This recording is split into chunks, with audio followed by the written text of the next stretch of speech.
we have a new mid-season balance patch. Okay, I don't think this is the mid-season balance patch. This is a hotfix patch. And honestly, right away, I got a big smile on my face. The damage roll passive healing reduction has been increased from 15% to 20%. This was hilariously needed. Everybody, including even support players, were fundamentally agreeing that yes, like at 15%, it feels like the passive doesn't even exist. That's how strong healing had gotten. And yes, healing did get an overall buff in the past few patches that we've had. So this going back up to 20%, it won't be as bad as before. It will definitely feel a little bit better. And again, I do believe that there should have been a threshold of damage that should be met before this does trigger, because we still have the problems of Tracer triggering the passive from across the map and D.Va triggering. Well, no, well, D.Va doesn't trigger, but Tracer can do something like that. Sombra can do something like that. So this is a bit of a problem, but let's like see how it all feels. Yeah, so this is back. Really happy about this. It should actually allow for some variety in the way that we can finally play something that isn't Sojourn and Trace, especially for us at high levels of play. Like, you know, Genji felt really good with 20%.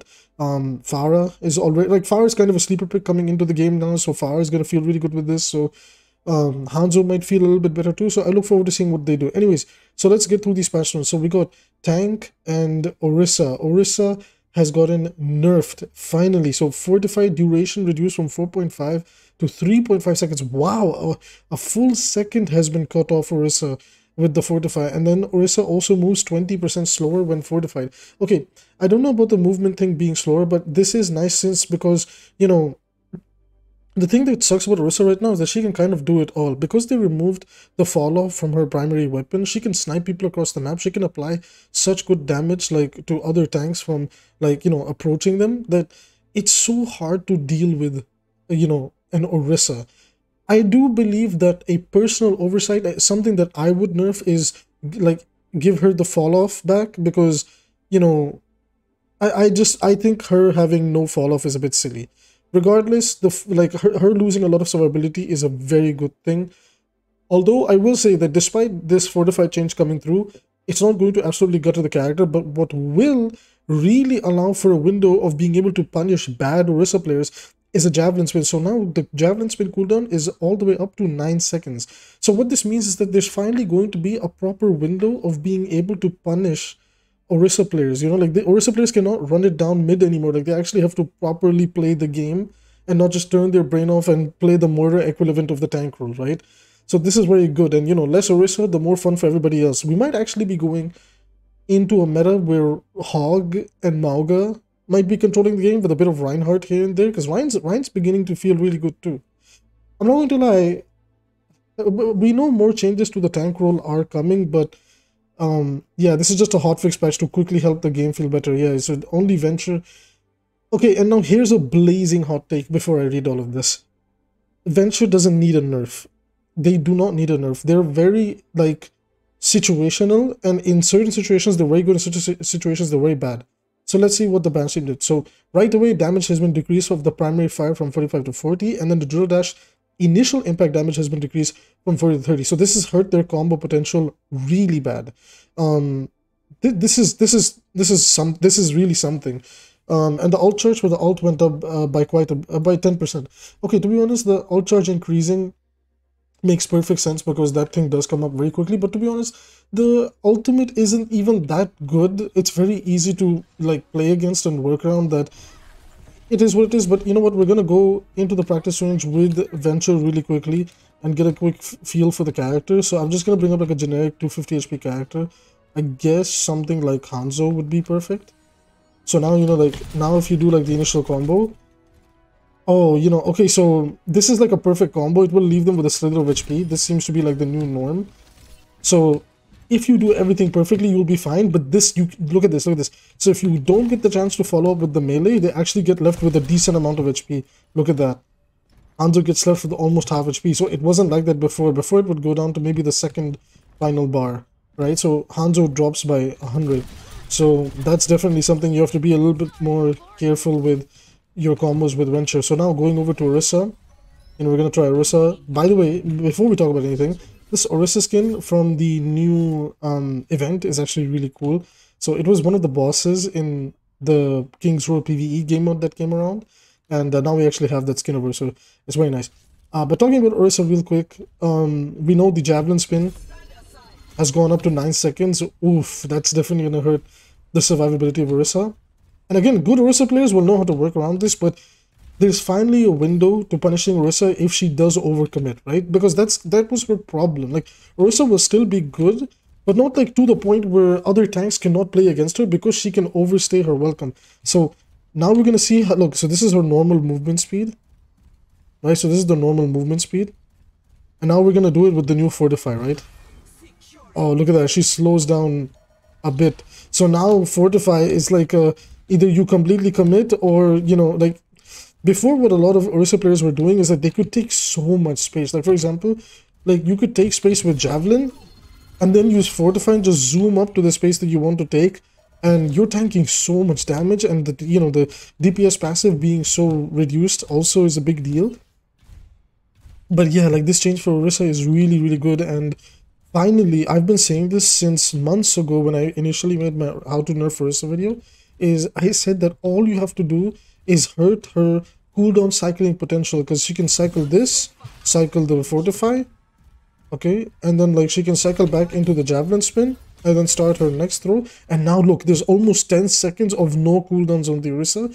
There's such a big window of opportunity to punishing her, right? So finally, like this is the right way to nerf characters. So Orisa gets to maintain some strength, but there's a window of opportunity to punishing her just like every other tank, DPS, and support in the game. Now, on the flip side of things, you know, the DPS passive has been buffed up back to 20%. And I know a lot of people are probably not going to be happy to hear that. Let me just kind of sit down with Tracer over here.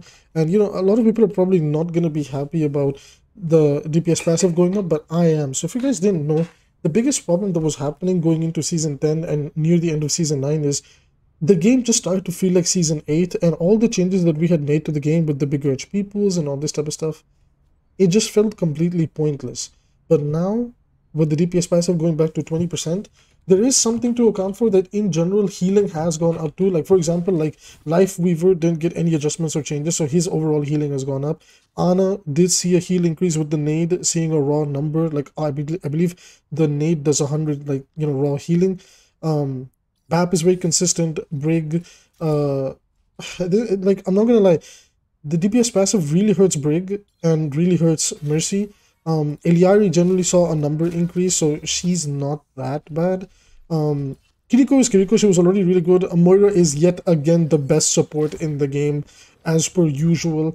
And Zen is actually going to be really good again as well. So to all the support players out there, Moira, Zen, Kiri is back on the menu. And then I don't think 𝐒𝐈𝐈𝐓𝐄𝐈 will be that bad. I think 𝐒𝐈𝐈𝐓𝐄𝐈 was definitely counted for, so 𝐒𝐈𝐈𝐓𝐄𝐈 might actually be pretty decent. Brig will be situational. BAP is actually not that bad. 𝐓𝐈𝐈𝐓𝐹 is really underrated right now. Lucio is also going to be really good because, you know, he was really good. And unfortunately, the biggest losers of still the DPS passive are Ana and Mercy. And I might be making a video on Mercy because I do think that she has been done a lot of injustice. And it's high time that, I cannot believe I'm saying this, but it is time to start buffing up Mercy. Now, how are we going to do that? We want to do it in a healthy way. We don't want to overdo it. We don't want to, you know, break her.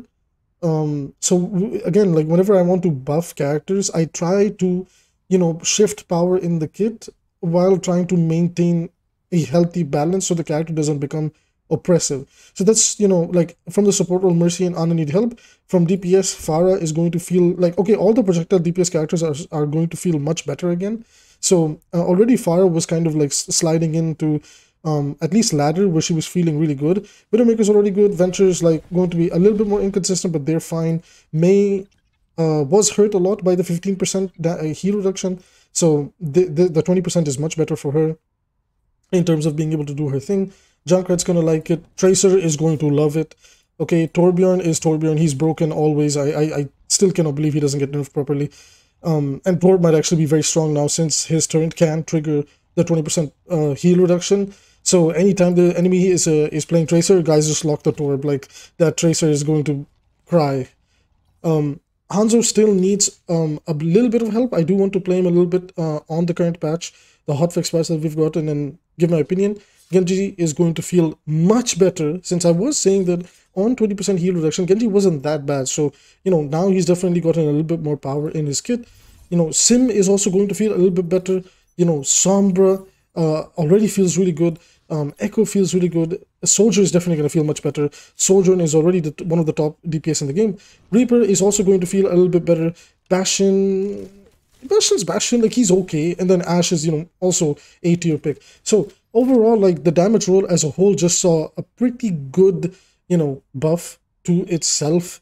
Again, it's going to benefit Tracer the most. There's no denying that Tracer is the biggest winner from these changes. Like also Orisa going away is nice for Tracer, since Tracer really doesn't like that matchup, so that's definitely very, very nice. And from the tank side of things, I will say I will play a bunch of Overwatch. We're going to stream it, and tomorrow especially, and I will say this, right, I think things should be a little bit better for the tank role, and we already know that there are a bunch of tank changes coming. So I think what they're going to do is that squishies, so basically like all the small characters, anybody outside of the tank role, maybe it's going to be that they will be affected by the 20% heal reduction, and tank will get the 15% heal reduction.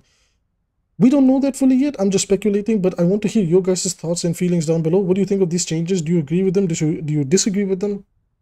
I actually really, really like them. I think tank is about to get really interesting because we don't necessarily know who's going to be meta. Technically, it should be Mauga and Roadhog season, simply because they were both really strong tanks behind Orisa. However, Hog does get hurt by the heal reduction at 20%. One moment, I'm going to drink water. So, Hog does get hurt by the 20% heal reduction quite a bit. And Mauga can sometimes ignore it, depending on the comp he's playing with and against. So, I don't know, Mauga might be a sleeper pick. A Queen really liked the DPS passive, so Queen will benefit a lot. Doomfist is already amazing, so Doom got, again, a big indirect buff. Diva likes this type of stuff. Winston likes the DPS passive. Wrecking Ball is going to benefit from it. Zarya is a big fan of it. Ram is a big fan of it. Ryan is also, while technically it does hurt Ryan did also get some changes here and there to his armor and things like that. So, and he is beginning to kind of slowly seep into the game. Like, he's not ultra good, but he's like, you can at least play him now, you know, it's not as bad as it was before. Of course, look, like, I will always say one thing, like, if you play tank with this, like, philosophy that you should just be able to do whatever you want and go wherever you want, like, obviously you're going to get punished and you're going to, feed your brains out. So please do not play tank like that. Like, seriously, okay? Anyways, everybody, I'm going to share more of my thoughts in the near future. With that being said, I will see you guys in the next video.